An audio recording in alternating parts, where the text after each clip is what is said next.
আসসালামু আলাইকুম, ওয়েলকাম করছি রিয়াসাদ আজিম। ভিন্ন ধর্ম মতাদর্শের যারা শুনছেন সবার প্রতি আন্তরিক কৃতজ্ঞতা। যে ডিসকাশনটা করতে চাই এটা কিছুটা রূপক অর্থে আলোচনা হতে পারে, আবার বাস্তবতার সাথে আমরা এই আলোচনাকে মেলাতেও পারি। বাংলাদেশ জাতীয় দলে ছিলেন এবং আছেন এরকম দুজন কিংবদন্তি ক্রিকেটার সম্পর্কে আমি মোটামুটি জানি। পার মেসি ভক্ত মাশরাফি বিন মুর্তজা, আমাদের কিংবদন্তি ক্যাপ্টেন।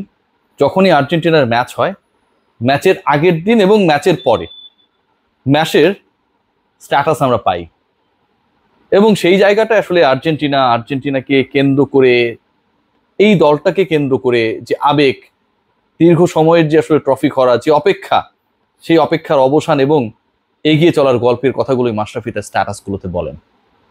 আরেকজন রয়েছেন সাকিব আল হাসান, লিওনেল মেসির বিশাল fan. End of the day Bangladesh জাতীয় দলে এই দুজন ছাড়াও আরো অনেকেই আর্জেন্টিনা বা আর্জেন্টাইন সুপারস্টারদের ফ্যান হলেও, বিশাল ভক্ত হলেও, তাদের ফলো করলেও আমাদের দেশের ক্রিকেটের ক্ষেত্রে তারা আসলে কেউ, মাশরাফির কথা আসলে আলোচনা আমি আনতে চাই না, কারণ মাশরাফি যখন ছিলেন তিনি নেতৃত্বের জায়গাটায় অন্তত অবিসংবাদী একটা রোল প্লে করেছিলেন, কখনো মাথা নত করেননি, শীত দ্বারাটা সবসময় শক্ত ছিল। কিন্তু অন্য যারা রয়েছেন খেলাটা ফলো করেন, কিন্তু সেই খেলার দৃশ্যগুলোকে বুকে ধারণ করে বাংলাদেশের হয়ে যখন একইভাবে জাতীয় দলের হয়েই তো তারা প্রতিনিধিত্ব করেন, মাঠে নামেন খেলতে, সেই ব্যাপারটা আসলে তারা কতটুকু ফিল করতে পারেন। আর যখন খেলা শেষ হয়েছিল, কোপা আমেরিকার ফাইনাল, খেলা শেষে আপনারা দেখেছিলেন কেউ কাঁদছিলেন, কেউ হাসছিলেন, কেউ চোয়ালবদ্ধ হয়ে শক্ত হয়েছিলেন, এবং পুরো দলটাকে ঘিরে অসাধারণ একটা আনন্দ ঘন মুহূর্ত।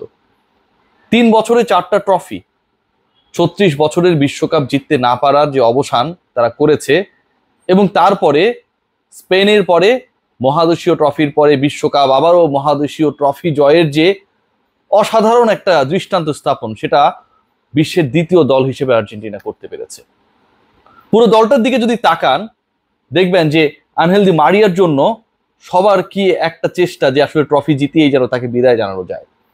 লিওনেল মেসি যখন 66 মিনিটে উঠে গেলেন, টেলিভিশন স্ক্রিনে যখন আমরা দেখছিলাম 67 মিনিটে খেলা চলছে, মেসি কাঁদছেন, তার অ্যাঙ্কেল যখন দেখানো হলো সেটা ফুলে গেছে, ঠিক তখনও পুরো দল জানবাজি রেখে, সত্যি জানবাজি রেখে, যেটা বোঝায় ওই মেসি ডিমারিয়াদের জন্য, তাদের আকাশি সাদা জার্সিটার জন্য, যারা আমেরিকার স্টেডিয়ামে খেলা দেখতে গেছেন মিয়ামিতে তাদের জন্য, এবং পুরো বিশ্বে কোটি কোটি যারা ফ্যান্স রয়েছেন তাদের জন্য সর্বোচ্চ চেষ্টা করেছেন। এবং শেষ পর্যন্ত মেসির প্রপার উপস্থিতি ছাড়া আর্জেন্টিনা জিতেছে কলম্বিয়াকে হারিয়ে।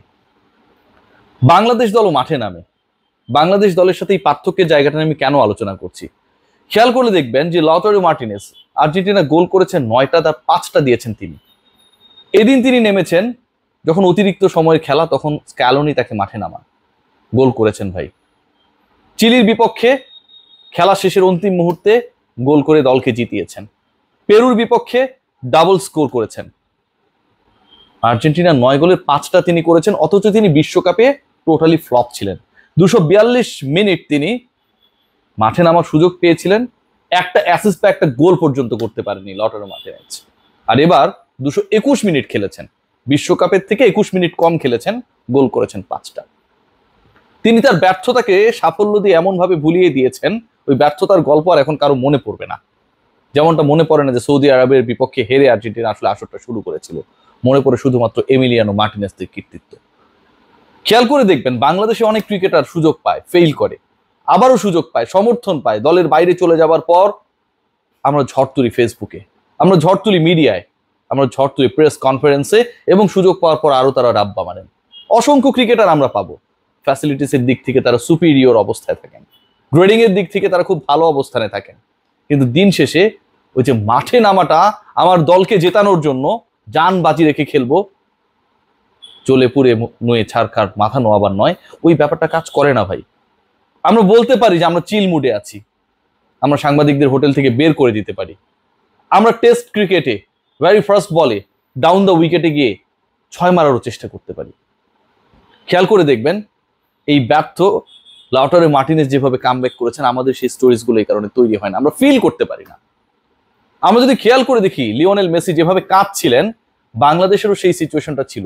আবেগ দিয়ে বাংলাদেশ ক্রিকেটটা খেলতো এখন থেকে ঠিক এক যুগ আগে, তখন সাকিব মুশফিকরা কান্না করতেন। খেয়াল করে দেখবেন, এশিয়া কাপে বাংলাদেশ পারেনি, পাকিস্তানের বিপক্ষে পরাজিত হয়েছে, কি কষ্ট। সারা বাংলাদেশের মানুষ কেঁদেছে তাদের চোখের জল দেখে। আজকে সেই কান্না তাদের আসে না।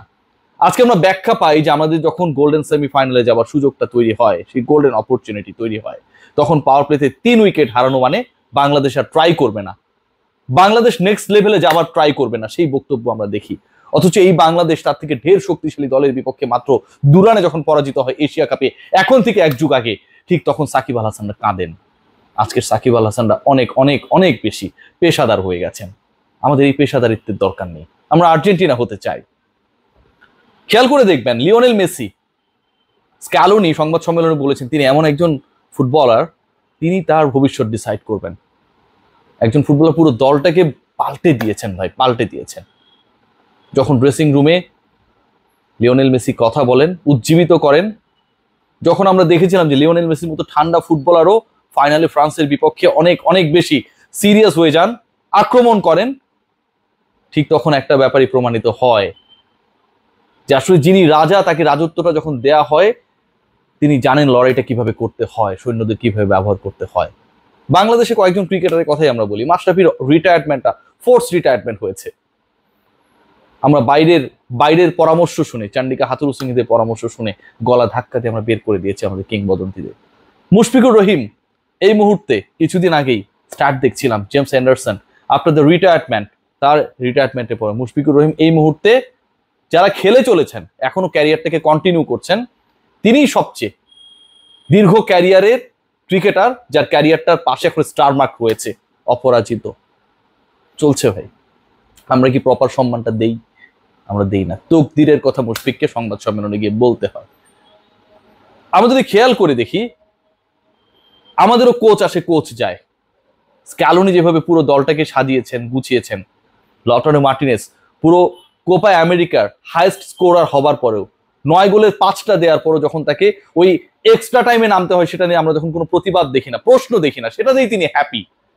কোচের কৌশল, কোচের পরিকল্পনা, কোচের সম্পর্কের জায়গায় যখন এরকম অবস্থা থাকে, তখন চান্ডিকা হাতুরু সিংহকে আমরা দেখি এমন রোল প্লে করতে যে তার আওতাধীন ক্রিকেটার তামিম ইকবাল পাশের মাঠে প্র্যাকটিস করেন, ফিটনেস নিয়ে কাজ করেন, তার সময়টুকু হয় না। বাংলাদেশ ক্রিকেট বোর্ড যাকে চাকরি দিয়েছেন প্রতি মাসে $35,000 বিনিময়ে, তামিমের খবরটা কি, অবস্থাটা কি? দলটাকে ছিন্ন ভিন্ন করে দেয়া হয়।